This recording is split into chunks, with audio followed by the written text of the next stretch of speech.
Israel का जंग से पीछे हटना खुशाइंद है। इसराइल ईरान सीज़ फायर मुआहदे के नुकात पर दोनों मुत्तफिक थे।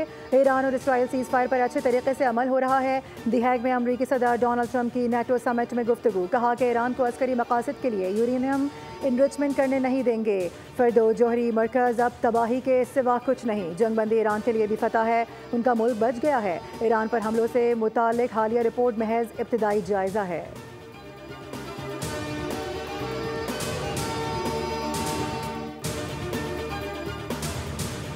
ईरान और इसराइल के दरमियान जंग बंदी, दोनों ने एक दूसरे पर नया हमला नहीं किया। ईरानी वजारत सेहत के मुताबिक इसराइली हमलों में 610 अफराद शहीद और 4000 जख्मी हुए।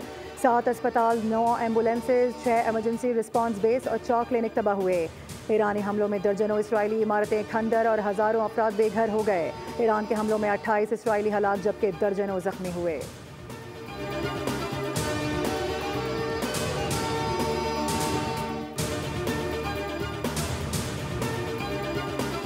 और मेजर सैयद मुईस अब्बास शहीद की नमाज जनाजा चकलाला गैरिजन रावलपिंडी में अदा कर दी गई। ISPR के मुताबिक नमाज जनाजा में वफाकी वज़ीर दाखिला फील्ड मार्शल सैयद आसिम मुनीर समेत सीनियर हाजिर सर्विसेज, फौजी, सिविल अफसरान और जवानों ने शिरकत की है। फील्ड मार्शल ने मेजर मुईस अब्बास शहीद की बहादुरी से मुकाबले को सराहा, कहा कि शहीद ने हुब्बुल वतनी की आला रिवायत को बरकरार रखते हुए जान का नजराना पेश किया।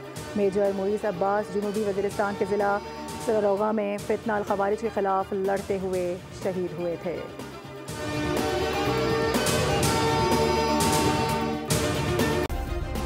सब्सक्राइब करें और बेल दबाएं ताकि कोई खबर रह न जाए।